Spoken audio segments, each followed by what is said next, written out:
الحمدللہ نحمده ونصلي ونسلم على رسوله الكريم اما بعد فاعوذ باللہ من الشیطان الرجیم بسم اللہ الرحمن الرحیم فأوحى إلى عبده ما أوحى صدق الله العظيم وصدق رسوله النبي الحبيب الأمين المتين الكريم ونحن على ذلك لمن الشاهدين والشاكرين والحمد لله رب العالمين. آج یہ سب سے پہلے ہم اور آپ انتہائی عقیدت و محبت و احترام کے ساتھ حضور اکرم نور مجسم فخر آدم و بنی آدم خلیفۃ اللہ اعظم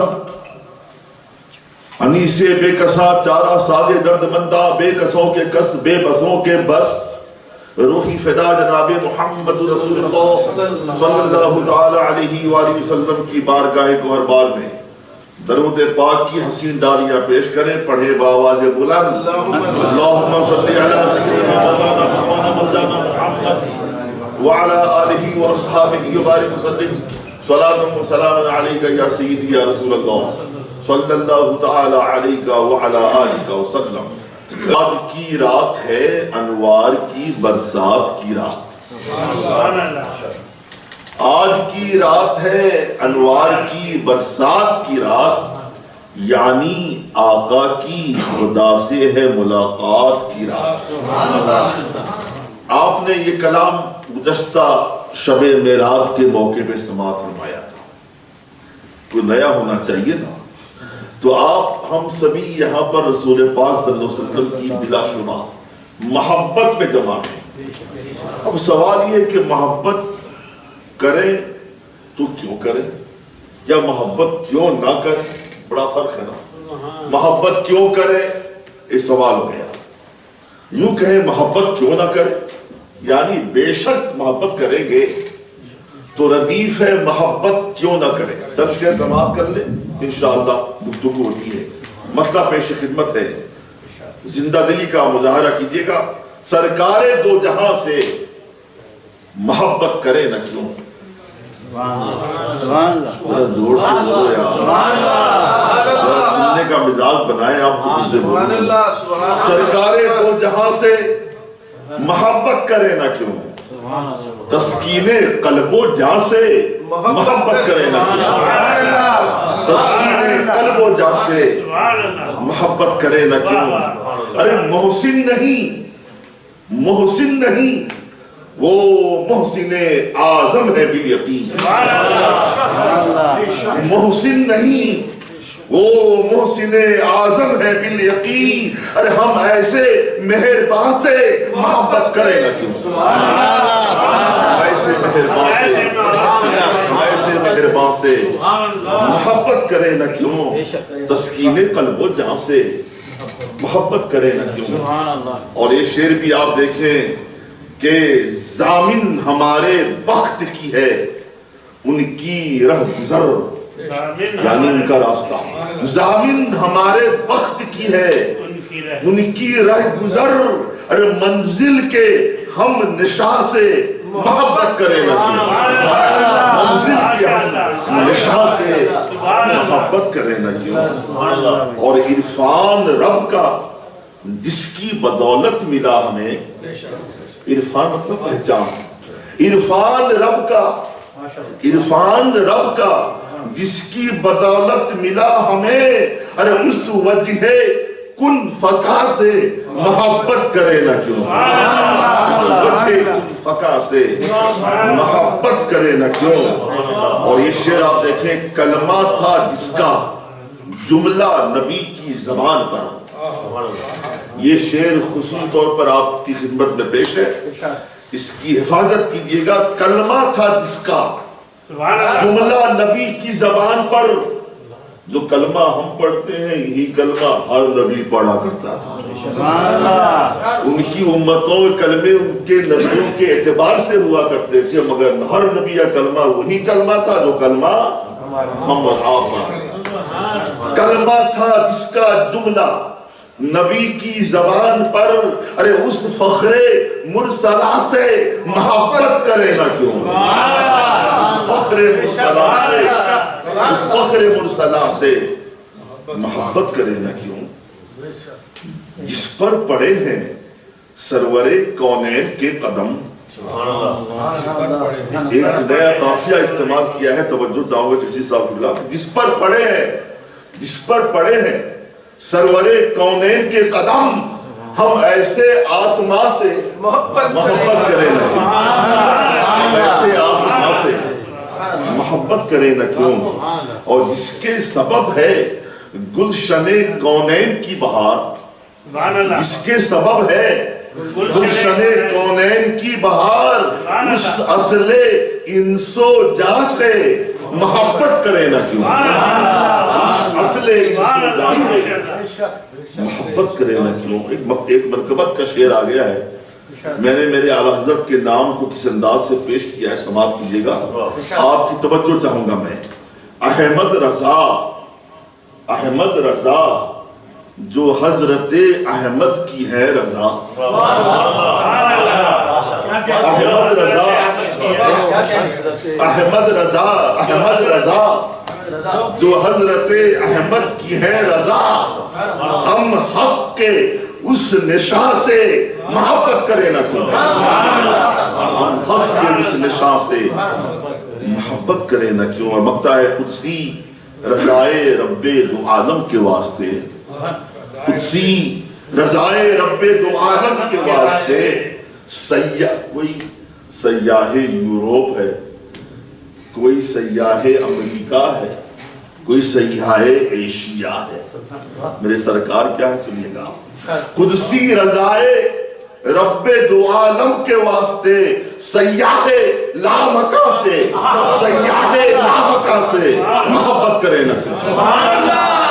سرکار دو جہاں سے محبت کرے، قدسی رضائے رب دو عالم کے واسطے، قدسی رضائے رب دو عالم کے واسطے، سیاح لامکان سے محبت کرے نہ کیوں؟ سرکار دو جہاں سے محبت کرے نہ کیوں؟ تسکین قلب و جاں سے محبت کرے نہ کیوں؟ یہ حمدہی تعالی رب کائنات کا فیضان کرم ہوا، آج ہمیں آج کی یہ رات جو تقدس والی بھی ہے، برکت والی بھی ہے، رحمت والی بھی ہے، نعمت والی بھی ہے، ہمیں میسر آئی۔ یہ غالباً شب معراج کے موقع پر مسجد خضرا میں یہ میری چوتھی تقریر ہے، اور میں نے ہر تقریر کے دور میں کوشش کی ہے کچھ میں نئی باتیں پیش کروں، نئی باتوں سے مراد نئے نکات پیش کروں، نئی حکمتیں بیان کروں۔ اور آج میں نے سوچا وقت بھی مختصر ہے، حکمت تو بیان ہوگی ہی معراج کی، لیکن آج میں چاہتا ہوں کہ صحیحین شریفین سے، صحیحین جب بولوں اس سے مراد کیا ہے؟ مسلم شریف، بخاری شریف، ماشاءاللہ صحیحین بولا جائے، دونوں کتابیں آ گئی، صحیح البخاری بھی اور صحیح المسلم بھی۔ یہ ہمارے ہاں بلاغت کا قاعدہ ہے، دو چیزوں کو ملا کر، دو چیزیں ہیں، دو نام ہیں، ایک نام کو لے کر ہم تثنیہ کے حروف لگا دیتے ہیں۔ تثنیہ عربی میں بنتا الف نون لگانے سے، حالت رفع میں، نصب کی حالت میں جائے گا یا نون ہو جائے گا۔ جیسے ابن کا معنی لڑکا، میں بولوں دو لڑکے، عربی میں کیا بولوں گا؟ ابنان، دو لڑکے۔ اور اسی کو حالت نصب میں لے جاؤ یا حالت جر میں لے جاؤ، ابنین ہو جائے گا۔ تو ایک نام کو دوسرے نام پر ملا کر تثنیہ کا صیغہ جو بنایا جاتا ہے اسے تغلیب کہا جاتا ہے۔ بطور مثال عربی میں سورج کو کہتے ہیں شمس، چاند کو کیا کہتے ہیں بولو؟ قمر. اب دونوں کو ملا کر ہم بولیں گے قمر عین. ہم نے قمر کو شمس پہ غلبہ دے دیا. بات سمجھ آ رہی ہے؟ میرے سرکار صلی اللہ علیہ وسلم کے بڑے نواسے کا نام امام حسن، امام علی مقام کا نام امام حسین. دونوں کو ملا کے ہم کیا بولتے ہیں؟ حسنین کریمین. ایسا ہوتا ہے کہ نہیں ہوتا؟ ایسے ہی صحیح البخاری صحیح المسلم دونوں کو ملا کے بولو تو کیا بولو گے؟ صحیحین. حضرت ابو بکر صدیق حضرت فاروق اعظم ہیں. اب دونوں کو ملا کے بولیں حضرت عمر عین. تو ایسے ہی صحیحین کیا مطلب؟ بخاری و مسلم شریف. صحیحین شریفین کی میں آج آپ کے سامنے حدیث پڑھوں گا، مگر بہت لمبی حدیث ہے. بسم اللہ پوری. بسم اللہ. بہت لمبی حدیث ہے، پوری پڑھ نہیں پاؤں گا، مختصر پڑھوں گا میں.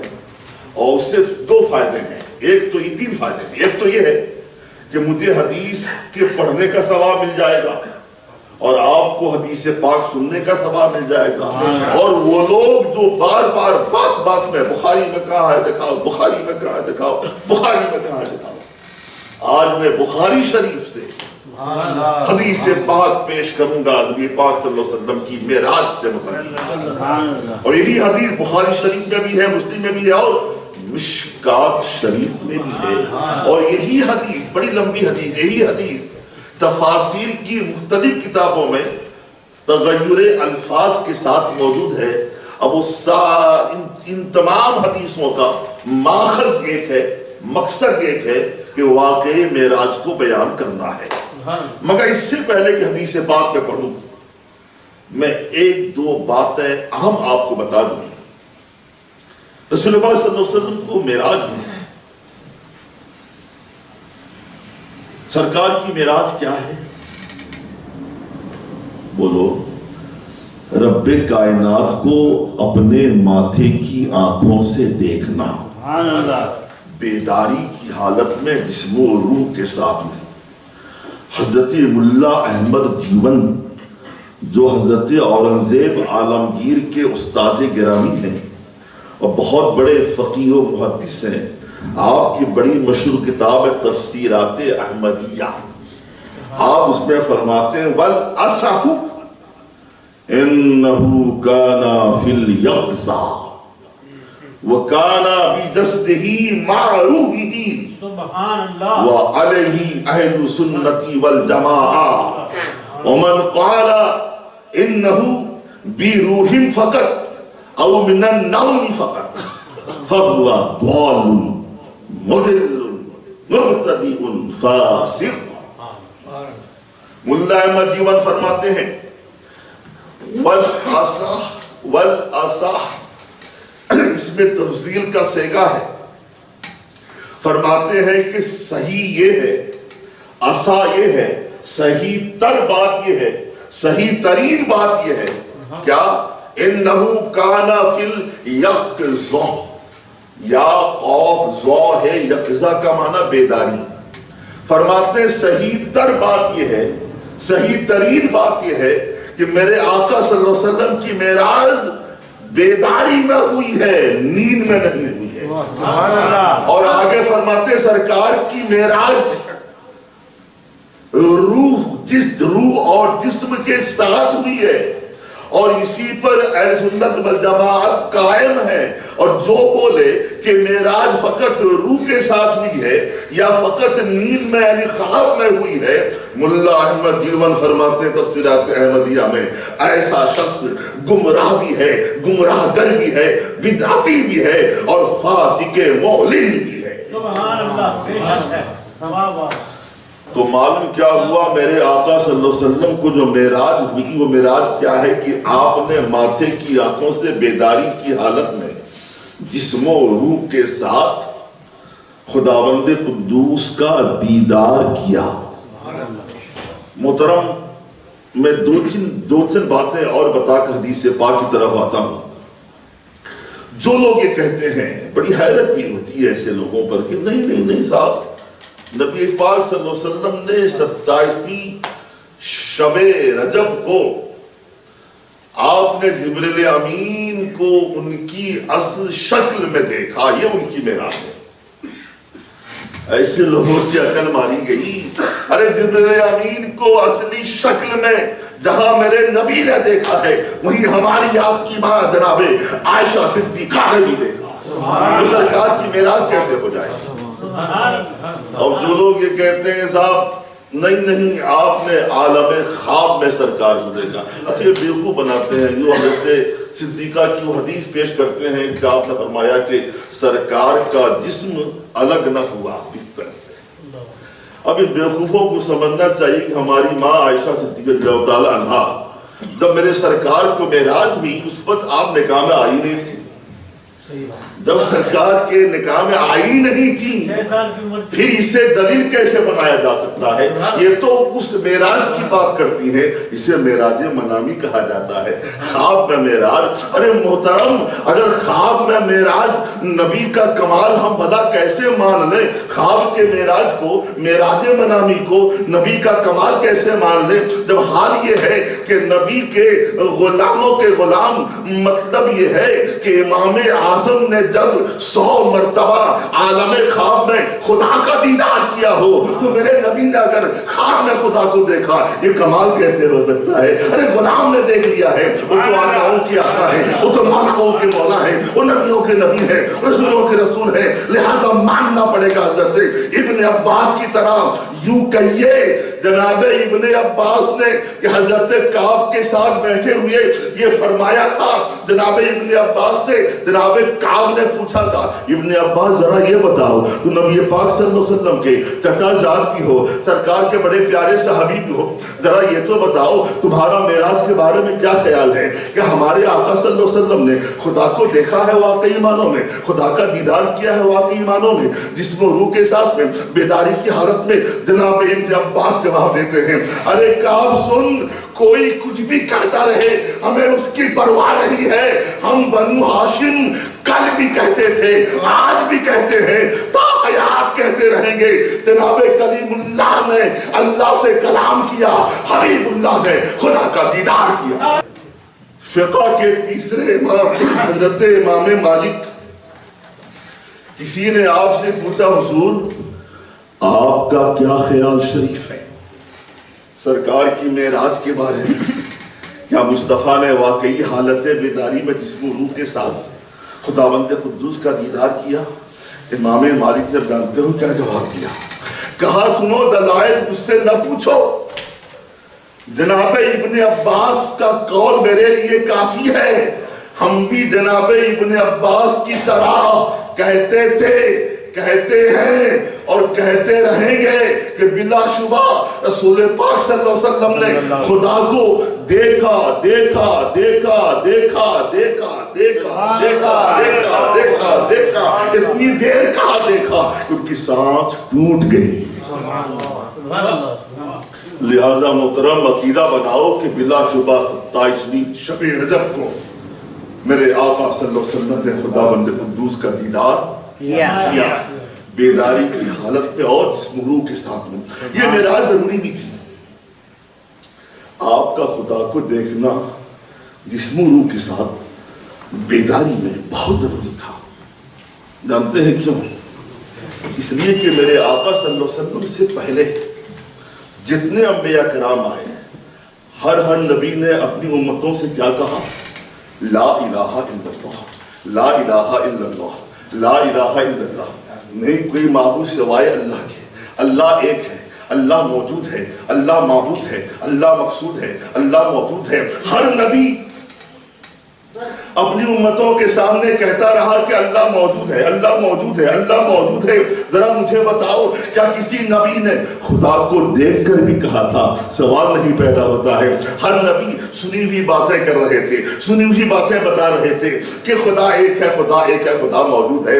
محترم اتنے سارے نبیوں نے، کم و بیش 1,24,000 پیغمبروں نے اپنے اپنے زمانے میں یہ دعویٰ کیا، یہ بات پیش کی، توحید کا اعلان کیا، خدا موجود ہے، خدا ایک ہے۔ اتنے سارے نبیوں نے خدا کے موجود ہونے کا یہ اعلان کیا۔ وہ اعلان سنا ہوا اعلان تھا، وہ بیان سنا ہوا بیان تھا، وہ کہا سنا ہوا کہا تھا، اور دربار اس بات کی تھی ان سارے نبیوں کے سنی ہوئی بات کی تصدیق ہو جائے دیکھی ہوئی بات سے.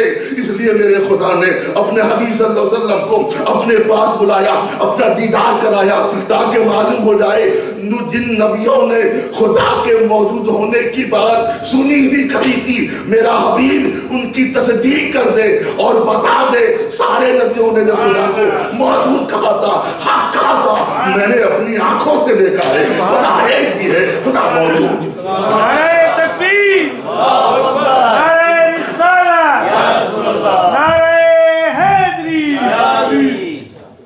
اس لیے معراج ضروری تھی تاکہ انبیاء کرام کی تصدیق ہو جائے. انہوں نے دعوے کیے تھے، جو اعلان کیا تھا وہ سنا ہوا اعلان تھا، تصدیق ہو جائے. اب آئیے صحیحین شریفین حدیث پاک سنیے. آج کا سب یاد رہے اس حدیث کے راوی حضرت انس بن مالک ہیں رضی اللہ تعالیٰ عنہ. ان انس بن مالک ان رسول اللہ صلی اللہ تعالی علیہ وسلم قال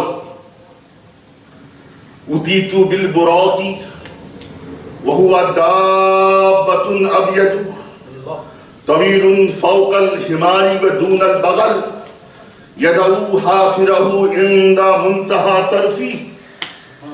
قال فركبته حتى أتيت بيت المقدس فربطته بالحلقة التي يربط به الأنبياء ثم دخلت المسجد فصليت فيه ركعتين ثم خرجت فجاءني جبريل عليه السلام بإناء من خمر وبإناء من لبن فاخترت اللبن. قال اخترت الفطرة. ثم عرج بنا إلى السماء فاستفتح جبريل فقيل من أنت؟ قال جبريل. قيل من معك؟ قال محمد. قيل وقد بعث إليه؟ قال قد بعث إليه. ففتح لنا فإذا أنا بآدم عليه الصلاة والسلام فرحب بي ودعا لي خير ففرحب بي ودعا لي بخير. ثم عرج بنا إلى السماء الثانية فاستفتح جبريل فقيل من أنت؟ قال جبريل.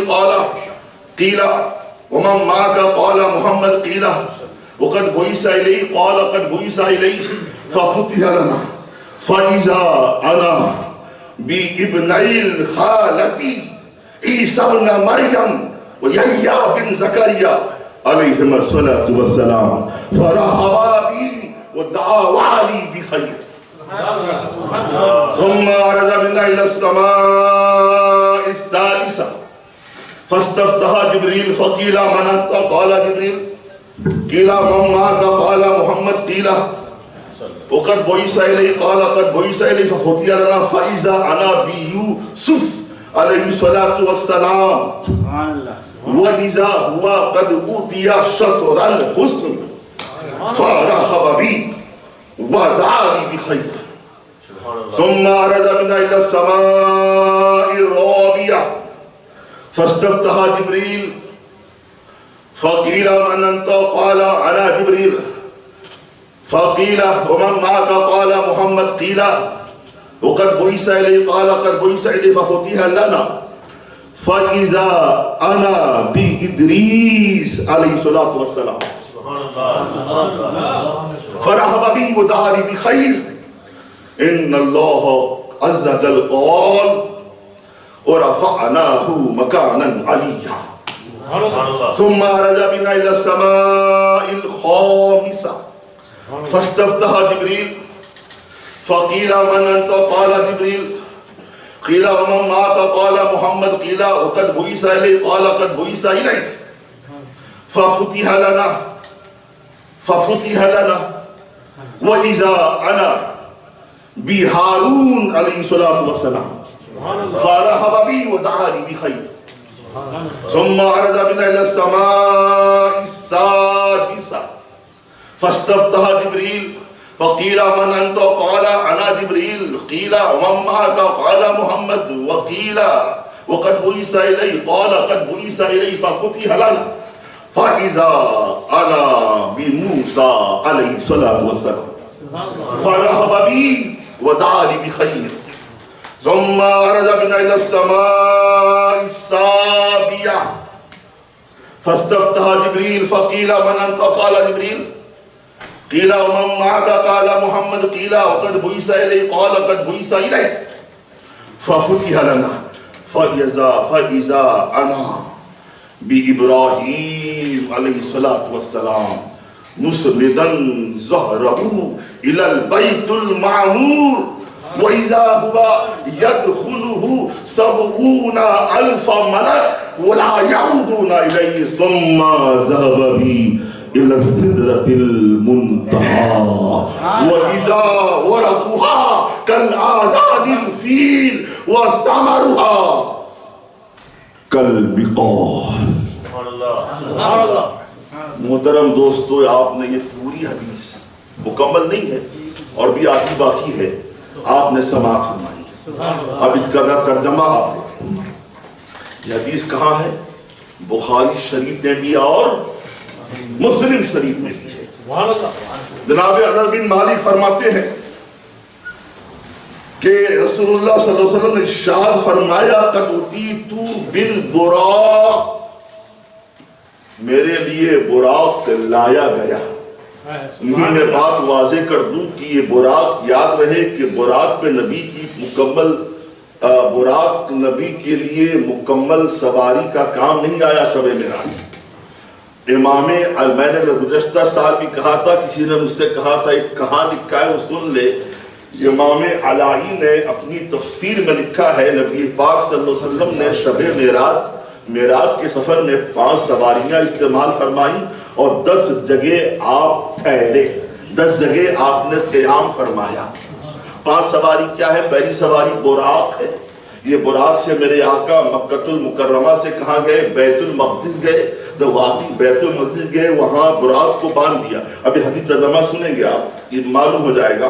وہاں براق کو باندھ دیا، میرے آقا چلے آسمانوں سے گزرے، لامکہ ہوتے ہیں واپس آئے، پھر براق کی سواری بھی اور واپس کہاں گئے؟ مکہ المکرمہ گئے. تو براق کی سواری مکہ المکرمہ سے بیت المقدس تک اور بیت المقدس سے مکہ المکرمہ تک. اب بیت المقدس سے میرے آقا پہلے آسمان پہ گئے، معلوم ہے کیسے گئے؟ سب نور کی سیڑھیوں میں گئے. ذرا محبت سے بولو سبحان اللہ. میرے آقا بیت المقدس سے پہلے آسمان کو گئے، تشریف لے گئے تو کس پہ گئے؟ نور کی سیڑھیوں میں گئے. اور پہلے آسمان سے 7ویں آسمان تک نبی میرے گئے فرشتوں کے بازوؤں پر گئے. اور 7ویں آسمان سے میرے آقا سدرۃ المنتہا پہنچے ہیں، جبریل امین کے بازوؤں میں پہنچے ہیں. اور سدرۃ المنتہا سے میرے نبی جو آگے بڑھے ہیں، مقام مصطفیٰ سے بڑھے، قاب قوسین سے بڑھے اور لامکان پہنچے، خدا کی بارگاہ میں پہنچے دیدار خداوندی کے لیے. اس سواری کا نام رف ہے. یہ رف کیا ہے خدا جانے اور اس کے رسول جانے. رف نے کہا آئے ہیں وہ اپنے ہی گھر میں. رف نے کہا آئے ہیں وہ اپنے ہی گھر میں. ارے معراج کا دولہا کوئی مہمان نہیں ہے، اس لیے ہم کہتے ہیں نبی کا جانا کمال نہیں ہے. جہاں سے آئے تھے وہی نہ جا رہے ہیں. جانا کمال نہیں، وہاں سے آنا کمال ہے. نبی میرے تشریف لے آئے، وہ آپ بھی تشریف لے آئے. تو محترم میں عرض یہ کر رہا تھا 5 سواریاں میرے آقا نے استعمال فرمائی اور 10 مقام پہ آپ نے قیام فرمایا. تھوڑی دیر آپ ٹھہرے رہے. یہ 7واں آسمان ہو گئے اور 8واں مقام کون سا ہے؟ سدرۃ المنتہا ہے. 9واں مقام کون سا ہے؟ مقام مصطفیٰ سدرہ جہاں جبریل امین قیام فرماتے ہیں. وہ ڈیوائن ٹری ہے، ایک درخت ہے، نورانی درخت ہے، جس کا ورق، جس کا پتا ہاتھی کے کان کی طرح ہے اور جس کا پھل بڑے بڑے مٹکوں کی طرح ہے. وہاں جبریل امین قیام فرماتے ہیں. یہ میرے آقا صلی اللہ علیہ وسلم کا 8واں مقام ہے ٹھہرنے والا. اس کے بعد 9واں مقام وہ مقام مصطفیٰ ہے. ذرا محبت سے بولو سبحان اللہ. مقام مصطفیٰ میرے آقا فرماتے فرماتے ہیں جب میں مقام مصطفیٰ پہ پہنچا سدرہ سے آگے وہاں میں رک گیا، اس لیے رک گیا کہ میں نے مقام مصطفیٰ میں قدرت الہی کے قلم کے چلنے کی آواز سماعت کی ہے، قدرت کے قلم کے چلنے کی آواز سنی ہے۔ اس کے بعد 10واں مقام ہے جناب عالی نواں ہو گیا، مقام مصطفیٰ ہے، اور 10واں مقام کیا ہے محترم؟ 10واں مقام وہ ہے جو آپ کی منزل ہے، اسے مکان ہی لا مکان کہا جاتا ہے۔ رب کائنات کا آپ نے دیدار فرمایا۔ حدیث سنیے، اُتیتُ بالبراق، آقا فرماتے ہیں میرے لیے براق لایا گیا۔ اب آقا براق کی تعریف کرتے ہیں، وہ ہوا دابۃ ابید، دابہ عربی میں کہتے ہیں جانور کو، ابید کہتے ہیں سفید وائٹ کو، وہ ہوا دابۃ ابید۔ براق کیسا جانور تھا؟ وہ سفید جانور تھا، وہ طویل اور لمبا تھا۔ کتنا لمبا؟ فوق الحمار ودون البغل، وہ گدھے سے تھوڑا اونچا تھا اور خچر سے تھوڑا نیچا تھا۔ یہ سرکار براق کی تعریف فرما رہے ہیں۔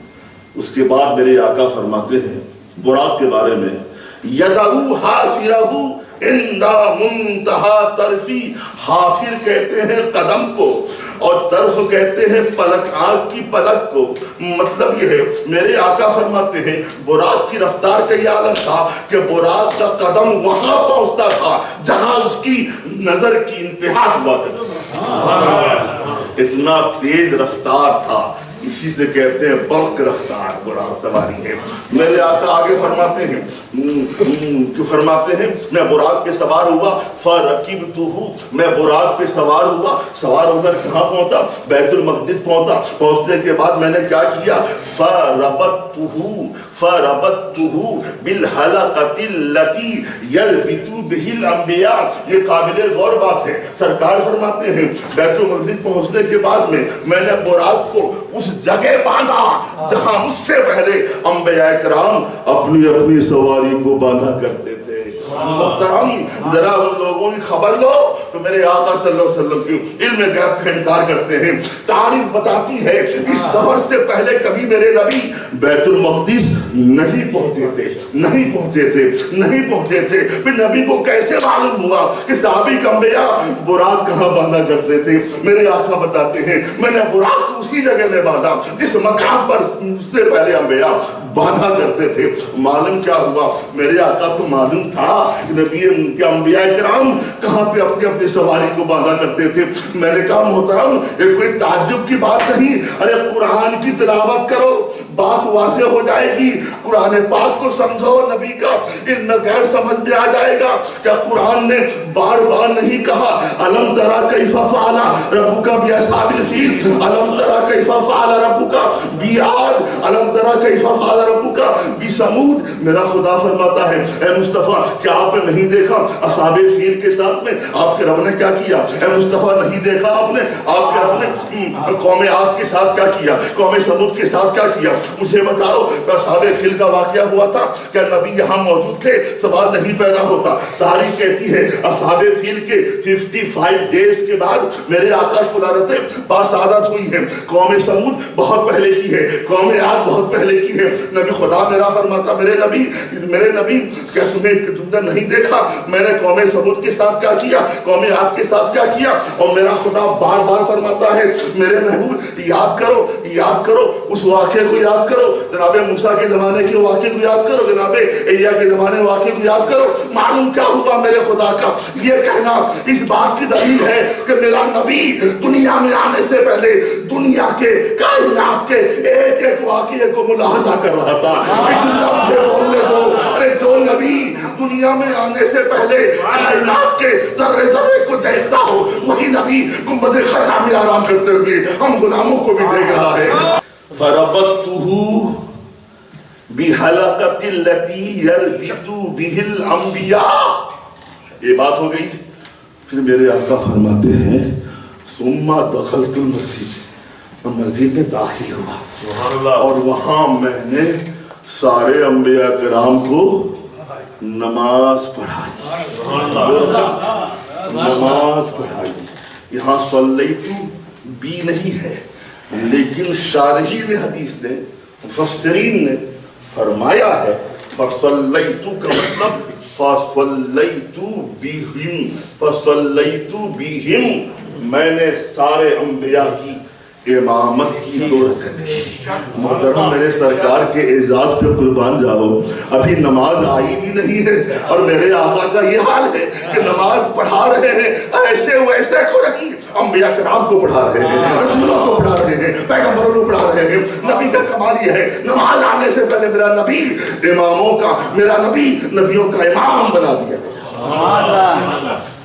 آگے بڑھیے حدیث پاک، سرکار فرماتے ہیں نماز میں نے پڑھائی، اس کے بعد میں باہر نکلا، جو ہی باہر نکلا ثم خرجت فجاءنی جبریل آ گئے بِإِنَاءٍ مِّنْ خَمْرٍ وَبِإِنَاءٍ مِّن لَبَنٍ.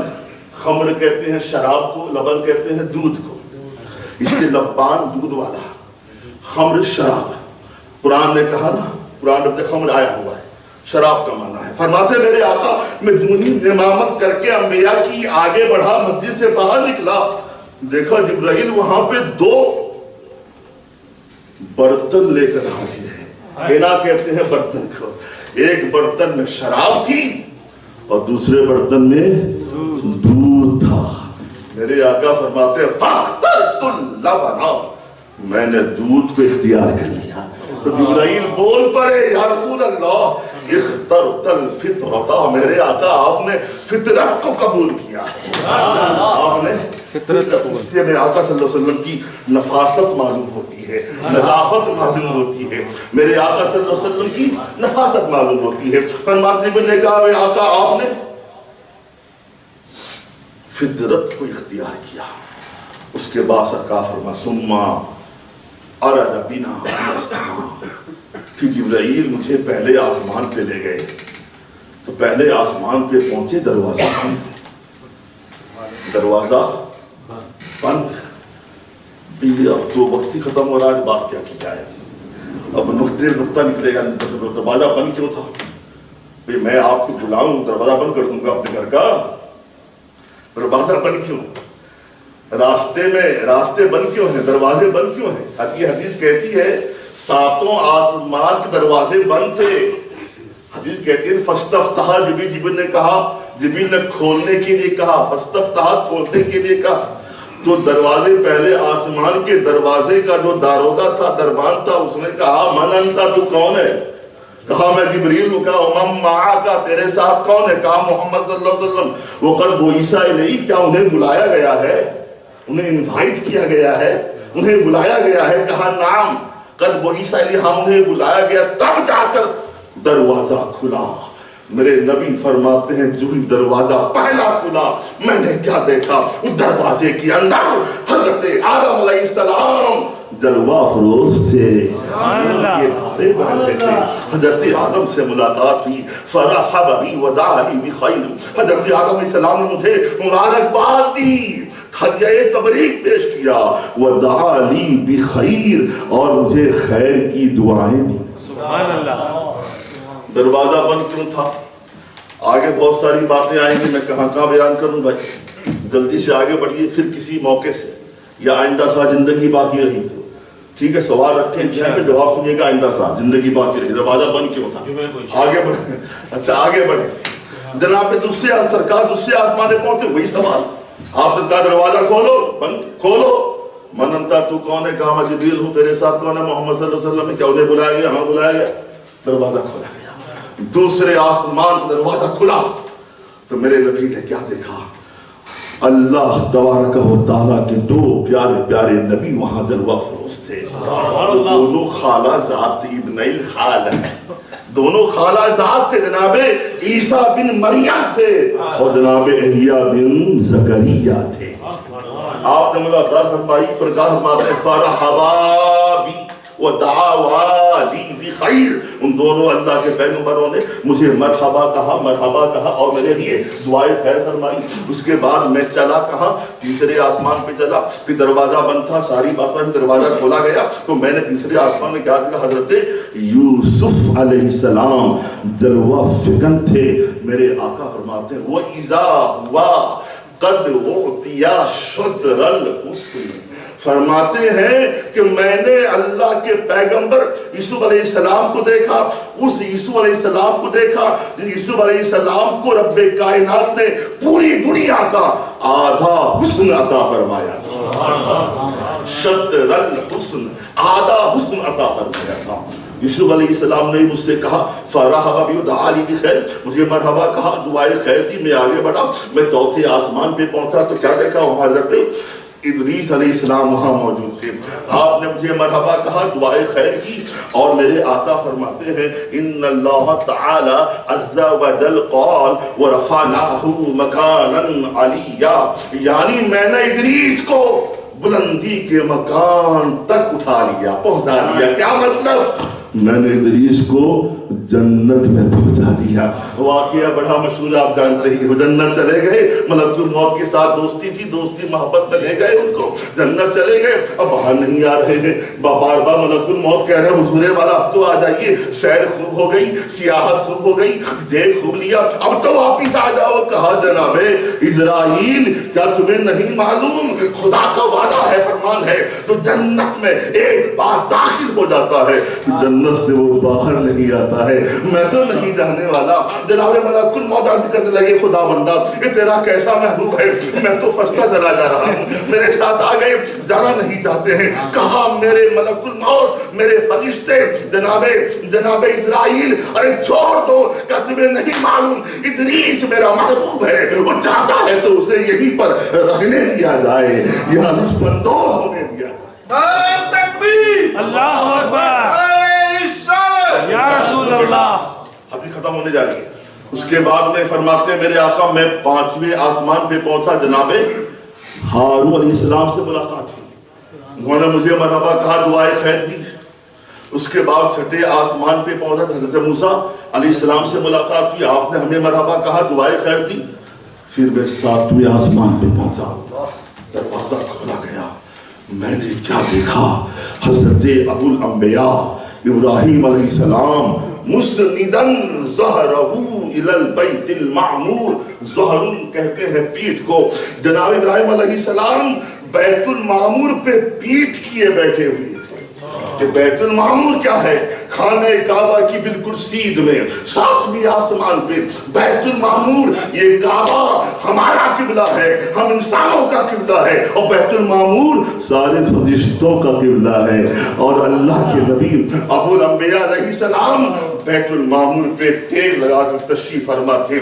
آپ نے میرے آقا صلی اللہ علیہ وسلم کو بھی مرحبا کہا، دعاؤں سے نوازا۔ اس کے بعد میرے آقا فرماتے ہیں ثم ذهب بی الی سدرۃ المنتہا، پھر میں سدرۃ المنتہا پہنچا۔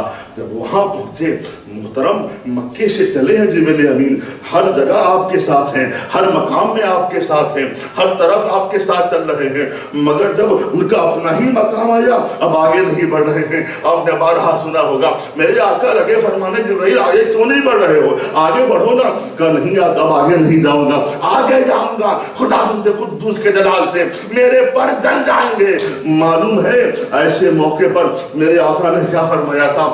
یہ نہیں فرمایا جبرائیل اگر تم ہی نہیں جاتے ہو، تم میرے گائیڈ تھے، تم رہنما تھے، تم رہبر تھے، راستہ دکھانے والے تھے، لے کے آنے والے تھے، تم ہی نہیں جا رہے ہو تو میں بھی نہیں چلتا، چلو واپس جاتے ہیں۔ نہیں، سرکار نے کہا جبرائیل تم جاؤ نہ جاؤ تمہاری مرضی، میں تو چلا۔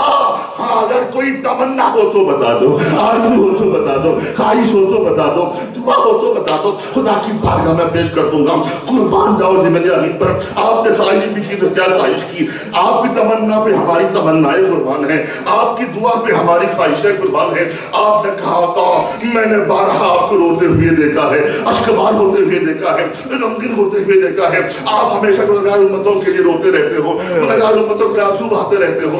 آقا خداوند قدوس سے اتنی اجازت دلوا دے، کل قیامت قیامت کا میدان ہوگا، پل صراط ہوگا، نیچے جہنم ہوگا، اور پل صراط تلوار سے زیادہ باریک ہوگا۔ ایسے موقع پر جب آپ کی گناہگار امت گزر رہی ہوگی، میرا خدا مجھے اتنی اجازت دے دے میں اپنا پر بچھا دوں تاکہ آپ کی امت آرام سے گزر جائے۔